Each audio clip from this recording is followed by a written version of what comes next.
वर्णन किया। और इस तरह से 8 अध्यायों में देवहूति जी को कपिल भगवान ने उपदिष्ट किया, उपदेश दिया। और तब अंतिम में मैया देवहूति ने हाथ जोड़ करके कपिल भगवान से कहा, हे प्रभु, आपके सारे उपदेश का मैंने एक सार, एक निचोड़ निकाल के रखा है। क्या निकाला है? तब मैया कहती हैं, अहो बतस स्वपचोतो गरीयान यज्जिह्वाग्रे वर्तते नाम तुभ्यं ते पुस्तपस्ते जुहुः सस्नुरार्या ब्रह्मानुचूर्णाम गृह्णन्ति ये ते। अहो आश्चर्यम, अहो बतस्वपचोतो गरीयान, वह स्वपच भी गरीयान अर्थात श्रेष्ठ है। कौन? वह चांडाल भी श्रेष्ठ है जो आपके नाम लेता रहता है, आपकी भक्ति करता रहता है। वहीं दूसरी ओर कोई वेद पाठी ब्राह्मण भी है, लेकिन जिसने आपकी कृपा का सहारा नहीं लिया, वह ब्राह्मण भी उस चांडाल से निकृष्ट है। यहाँ भक्ति की महानता देवहूति कहती हैं कि जिसके अंतःकरण में भक्ति है वह तो भगवान का प्रेमी ही है, वह तो भगवत स्वरूप ही है। जिसके भी अंतःकरण में भक्ति है फिर वह भगवान का ही लाडला, भगवान का ही प्रेमी बन जाता है। इसलिए सबसे बड़ा है तो भगवान के साथ प्रेम, भगवान की भक्ति। हम में कितनी योग्यता है, कितनी कुशलता है, कितना पांडित्य है, कितनी कलाएं हैं, कितना ज्ञान है, कितने गुण हैं, भगवान वो नहीं देखते। भगवान तो केवल और केवल भक्ति से प्रसन्न होते हैं। किसी ने कहा कि हमने सुना है कि भगवान पढ़े लिखों को मिलते हैं पहले। तो एक बात बतलाइए कि गजेंद्र किस विश्वविद्यालय में भला पढ़ने गया होगा? हाथी ने कौन से कॉलेज में डिग्री ली होगी? लेकिन प्रीति पूर्वक प्रेम से भगवान को एक कमल चढ़ा दिया तो भगवान उसी पर दौड़े दौड़े चले आए। किसी ने कहा कि भगवान, ऐसा सुना है हमने कि भगवान सुंदरों को सबसे जल्दी मिलते हैं। तो ये बताइए कुब्जा कौन सी सुंदरी थी, फिर प्रभु उनको कैसे मिल गए? किसी ने कहा कि भगवान तो बड़े बड़े योगियों को मिलते हैं जो जीवन भर सहस्त्रों वर्ष तक तपस्या करते हैं, भगवान ऐसे योगियों को मिलते हैं। तो एक बात बतलाइए कि ध्रुव जी महाराज की आयु तो मात्र 5 वर्ष की थी, फिर भगवान उनको कैसे मिल गए?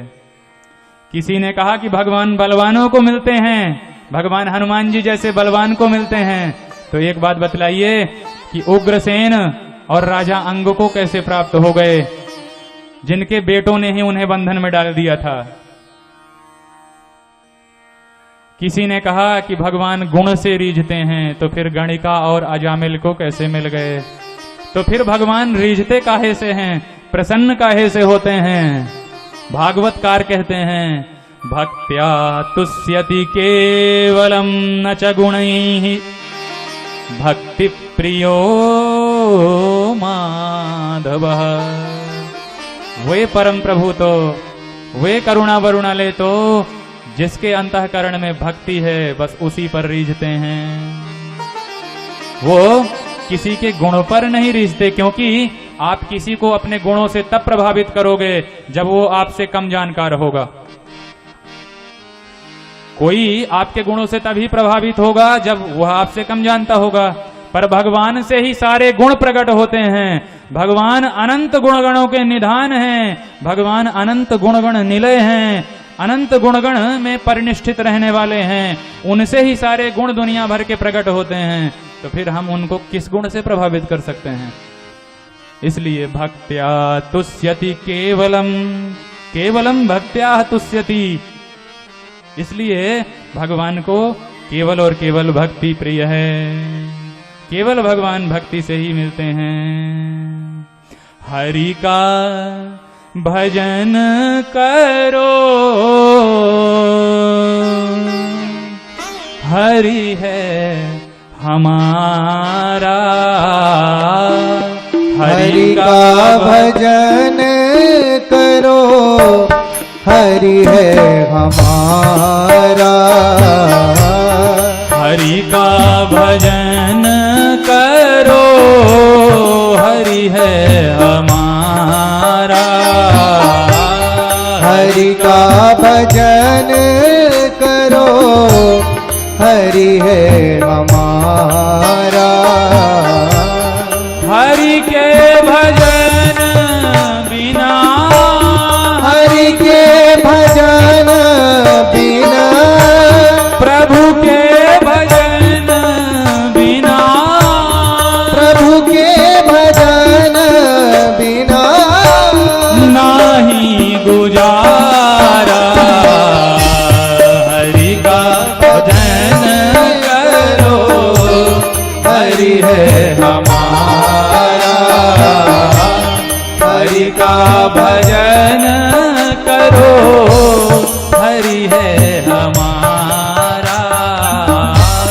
हरि का भजन करो, हरि है हमारा।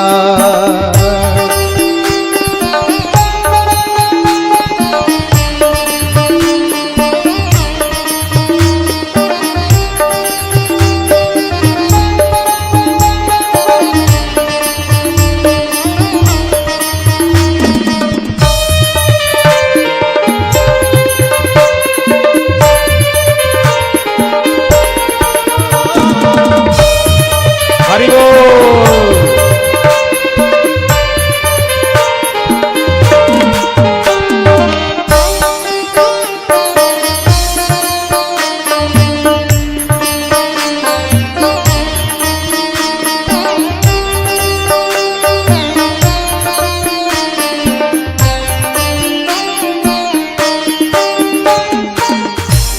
हरि नाम से तेरा काम बनेगा। हरि नाम से तेरा काम बनेगा। हरि नाम ही तेरे साथ चलेगा। हरि नाम ही तेरे साथ चलेगा। हरि नाम लेने वाला, हरि नाम लेने वाला, प्रभु नाम गाने वाला, प्रभु नाम गाने वाला, हरि को है प्यारा। हरि का भजन करो, हरि है हमारा। हरि का भजन करो, हरि है हमारा। हरि का भजन करो, हरि है हमारा। हरि का भजन करो, हरि है हमारा। हरि का भजन करो, हरि है हमारा।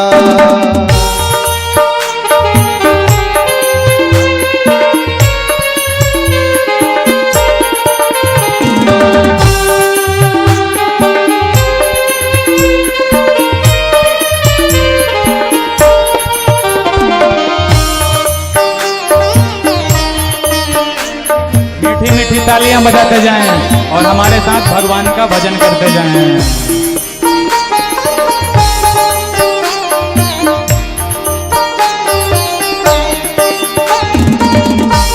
चाहे बोलो सीताराम, चाहे बोलो राधे श्याम। चाहे बोलो सीताराम, चाहे बोलो राधे श्याम। चाहे बोलो सीताराम, चाहे बोलो राधे श्याम। चाहे बोलो सीताराम, चाहे बोलो राधे श्याम। वही हरि दीन बंधु, वही हरि दीन बंधु, वही हरि करुणा सिंधु, वही हरि करुणा सिंधु। वही है हमारा।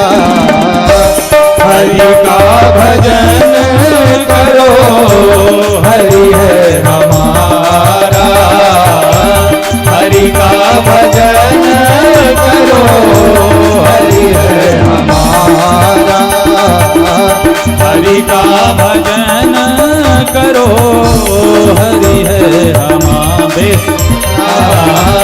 हरि का भजन करो हरि है हमारा सीताराम राम राम सीताराम सीताराम राम सभी हाथ उठा के बोले राधे श्याम श्याम श्याम राधे श्याम राधे श्याम श्याम श्याम राधे श्याम सीताराम राम राम सीताराम सीताराम राम राम सीताराम राधे श्याम श्याम श्याम राधे श्याम राधे श्याम श्याम श्याम राधे श्याम सीताराम राम राम सीताराम राम राम राधे श्याम श्याम श्याम राधे श्याम श्याम श्याम राधे श्याम श्याम श्याम राधे श्याम श्याम श्याम सीताराम राम राम सीताराम राम राम सीताराम राम राम सीताराम राम राम राधे श्याम श्याम श्याम राधे श्याम श्याम श्याम सीताराम राम राम राधे श्याम श्याम श्याम राधे श्याम श्याम श्याम सीताराम राम राम हरि का भजन करो हरि है हमारा हरि का भजन करो हरि है हमारा हरि का भजन करो हरि है हमारा बोल भक्त वत्सल भगवान की करुणा निधान की श्री सीता वल्लभ भगवान की श्री राधा वल्लभ भगवान की मनोस्तु शतरूपायां तिस्रः कन्याश्च जगिरे आकुतिर्देवहूतिश्च प्रसूति ऋतिविश्रुतः। इस प्रकार से मनु महाराज की मंझली बेटी श्री मनु महाराज की जो मंझली संतति थी देवहूति, उनका चरित्र सुनाई। अब मनु महाराज के जो शेष संतानें हैं उनका क्रमशः वर्णन करते हैं सुखदेव महामुनि, और मैत्रेय मुनि विदुर जी को बतलाते हैं, सुखदेव महामुनि परीक्षित जी को यह संवाद सुनाते हैं, और सूत जी सौनक को सुना रहे हैं जैसे हम आपको सुना रहे हैं। तो वो लोग बड़े सावधान होकर के सुनते हैं। सावधान आप भी हो गए थे, लेकिन अभी बीच में भजन हुआ तो सब मस्त हो गए। तो अब पुनः सबका ध्यान हमारी ओर हो। तो मनु महाराज के जो शेष बेटा बेटी थे उनमें जो आकुति थी, आकुति का विवाह रुचि प्रजापति के यहाँ हुआ, जिनके घर में साक्षात यज्ञ नारायण भगवान पुत्र बन करके प्रकट हुए। और जो सबसे छोटी बेटी थी प्रसूति, उन प्रसूति का विवाह दक्ष प्रजापति के साथ हुआ। जिन दक्ष प्रजापति के घर में 16 कन्याएं उत्पन्न हुई, जिन 16 कन्याओं में 13 कन्याएं धर्म को ब्याह दी गईं। स्वधा देवी का विवाह पितरों के साथ कर दिया गया। स्वाहा जो हुई, दक्षिणा जो हुई, वह यज्ञ के साथ ब्याही गईं। इसलिए किसी भी यज्ञ में दक्षिणा का बड़ा महत्व है। ये हम नहीं कहते, ये व्यास जी कह रहे हैं। हमको दोष न देना भैया, क्योंकि हम दक्षिणा वाले ब्राह्मण नहीं हैं।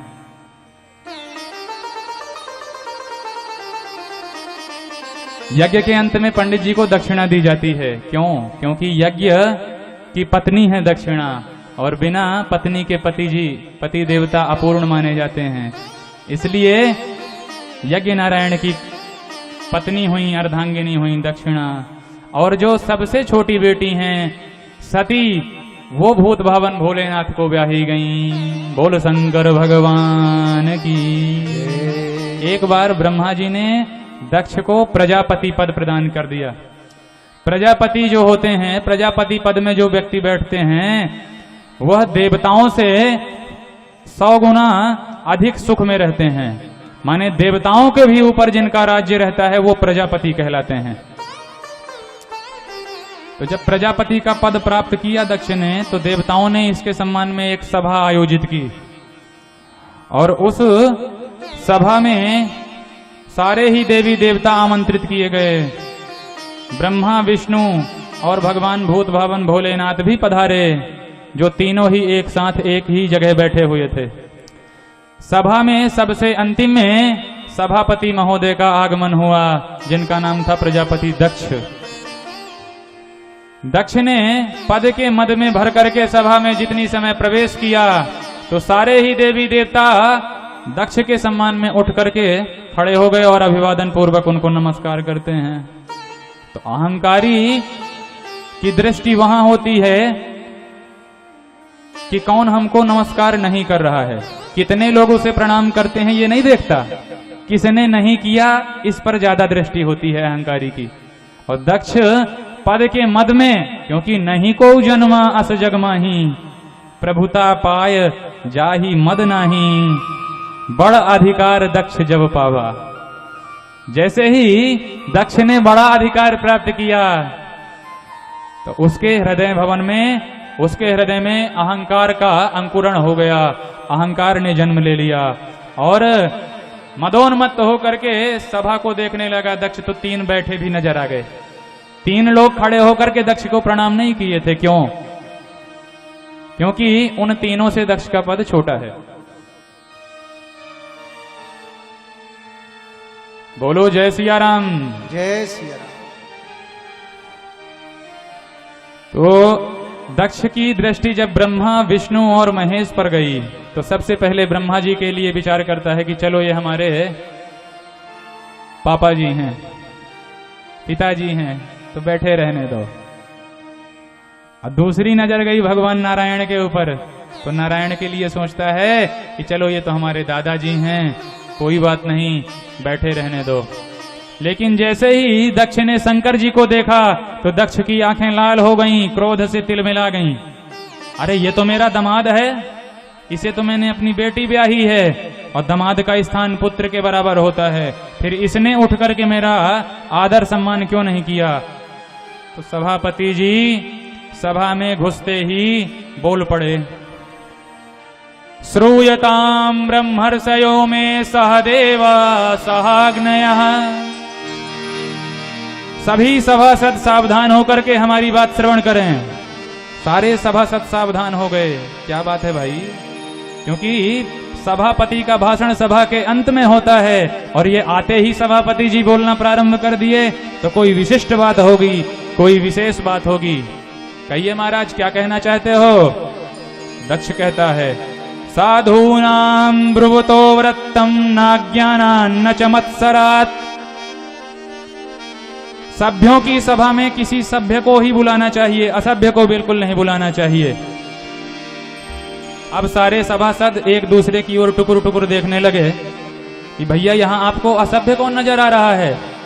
दक्ष ने सभी सभासदों को डांटते हुए कहा, इधर उधर क्या देखते हो?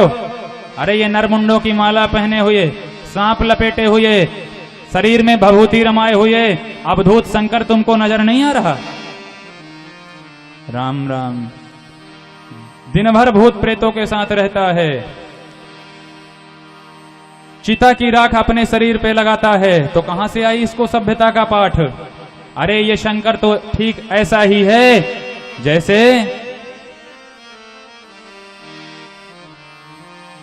कोई एक व्यक्ति किसी सभा को अपने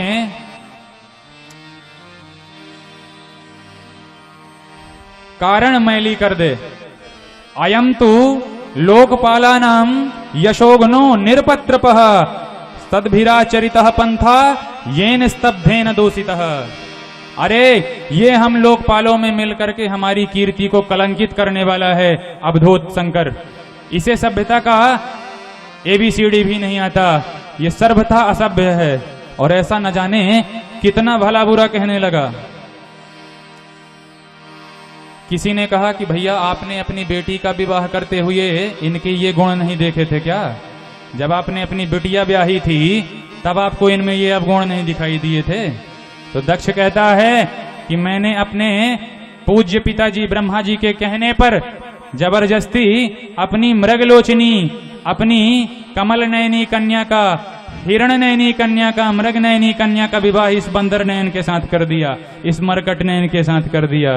गृहीत्वा मृगशावाक्ष्या पाणी मरकट लोचनम, मैंने अपनी मृगलोचनी कन्या का विवाह इस मरकट लोचन के साथ अपने पिताजी के कहने पर किया है।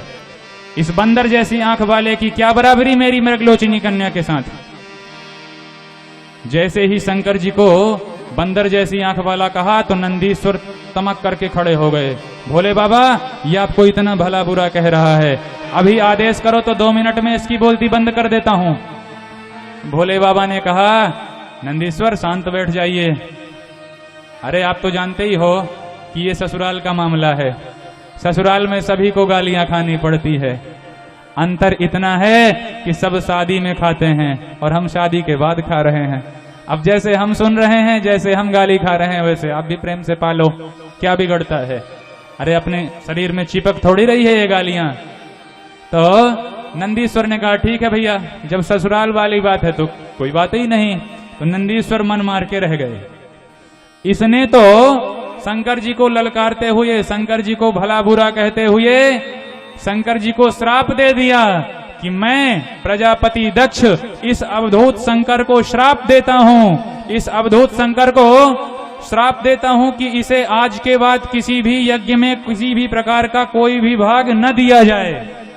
और जैसे ही शंकर जी को श्राप दिया तो अब नंदीश्वर से नहीं रहा गया, क्योंकि भगवान हरि की और भगवान की हर की निंदा करने वाला तो पाप का भागी बनता ही है, लेकिन जो निंदा में भाग लेकर के उस निंदा को सुनता भी है वह भी पाप का भागी होता है।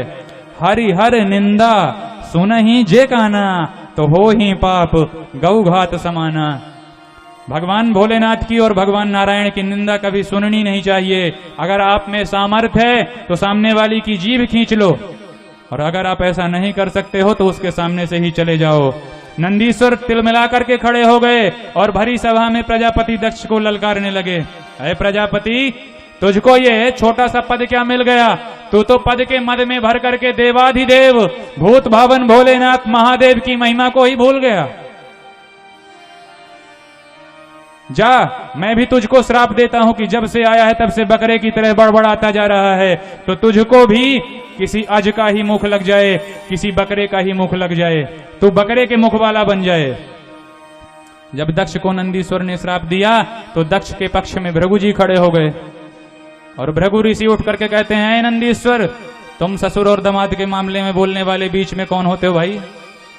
जाओ, हम भी तुमको श्राप देते हैं कि शिव जी के सारे गण पाखंडी हो जाएं। तो शिव जी के सारे गण तिल मिला करके खड़े हो गए और कहते हैं कि तुमने एक अभिमानी का पक्ष लिया है ब्राह्मण देव, अतएव हम शिव के सारे गण तुमको श्राप देते हैं कि आज के बाद दुनिया भर के जितने ब्राह्मण भिखमंगा हो जाएं, सब सर्वभक्षी हो जाएं। सर्वभक्षा दुजावृत्यई धृत विद्या तपोव्रताः वित्त देहेन्द्रिया रामा याचका विचरन्त्विह। ब्राह्मणों के पास ज्ञान सर्वाधिक होगा, लेकिन वे कभी किसी को राजा बनकर के कुछ दे नहीं पाएंगे, हमेशा भिखारी बनकर के लेंगे। ऐसा श्राप शंकर जी के गणों ने भृगु ऋषि को दे दिया। भोले बाबा ने मन में विचार किया कि राम राम राम राम, ये सभा है सम्मान के लिए, तो ये सम्मान की सभा भैया श्राप की सभा में बदल गई, तो कुछ और न मामला गड़बड़ा जाए। तो भोले बाबा ने अपने ही गणों को शांत किया कि भैया तुम ही छोटे बने रहो और चलो हमारे साथ कैलाश। तो भोले बाबा ने अपने गणों को लिया और समझा बुझा करके कैलाश के लिए प्रस्थान किए। शांताकारम शिखर शयनम, शिखर में शयन करने के लिए हिमालय में भोलेनाथ चले गए। भोलेनाथ जो मन को शांत करके चले गए, लेकिन दक्ष के मन का क्रोध अभी भी शांत नहीं हुआ, और भोले बाबा के अनादर के हिसाब से, अनादर करने के लिए दक्ष ने अपने घर में कनखल जाकर के एक भारी यज्ञ का आयोजन किया। उस यज्ञ में सारे ही देवी देवताओं को बुलाया गया, लेकिन देवों के देव भूत भावन भोलेनाथ महादेव का कोई भी नामो निशान नहीं। उनको किसी भी प्रकार का कोई भी इनविटेशन कार्ड नहीं भेजा, कोई भी निमंत्रण पत्र नहीं भेजा, क्योंकि यह यज्ञ जो है भोले बाबा को नीचा दिखाने के लिए दक्ष रच रहा है। देवताओं को यह बात पता है कि भोले बाबा की दक्ष से इस समय बन नहीं रही है, तो देवता भोले बाबा का मजा लेने के लिए, भोले बाबा को चिढ़ाने के लिए अपने अपने हवाई जहाज भोले बाबा के ही कैलाश के ऊपर से लेकर के गड़गड़ाते हुए जा रहे हैं। क्योंकि जब दो प्रेमियों के बीच में तकरार हो जाती है, दो प्रेमियों के बीच में दरार पड़ जाती है, तो तीसरा उसका भरपूर फायदा उठाता है महाराज। तो देवता तो वैसे भी सदैव के स्वार्थी ही हैं। तो उन स्वार्थी देवताओं ने सोचा कि भोले बाबा ये जो इतने चैन से बैठे हुए हैं, तो इनकी शांति भंग की जाए। तो भोले बाबा के मन की शांति भंग करने के लिए देवता उन्हीं के कैलाश, उन्हीं के घर के ऊपर से निकलने लग गए। और जब भोले बाबा तो वैसे भी निजानंद देह हैं, अपने ही आनंद में मस्त रहने वाले हैं, तो भोले बाबा तो बिल्कुल भी व्यग्र न हुए। लेकिन सती मैया से न रहा गया, तो अपनी सहेलियों से पूछ ही दिया सती जी ने कि अरे अरे बहनाओं, कहां जा रही हो बंठन के। तब देवांगनाओं ने कहा कि बहन सती, तुझको नहीं पता क्या?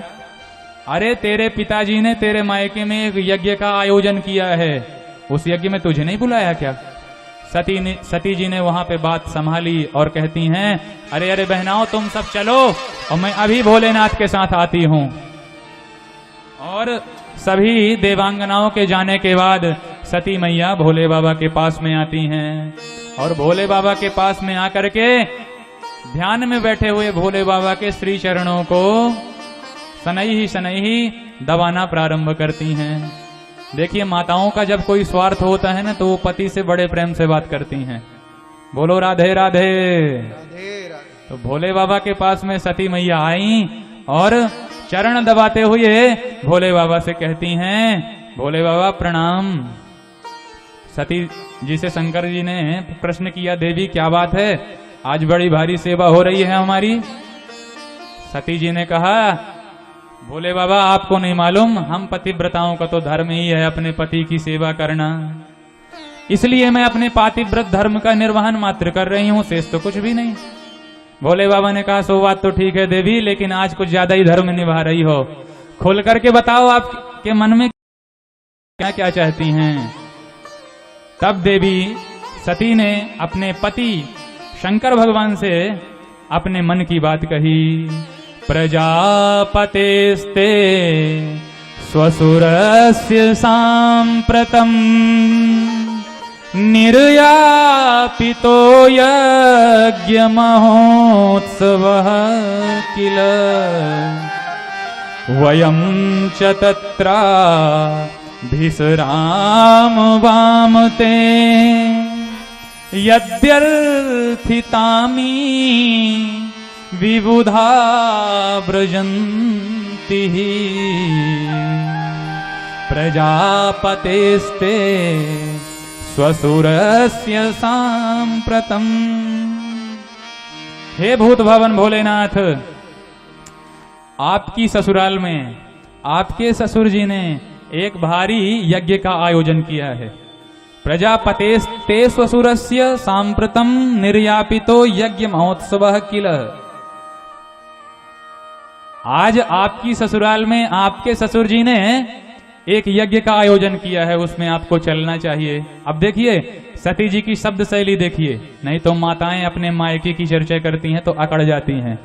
जानते नहीं हो कि मेरे पिताजी ने मेरे मायके में कितनी भारी भागवत का आयोजन किया है, मेरे मायके में कितना अच्छा कार्यक्रम चल रहा है।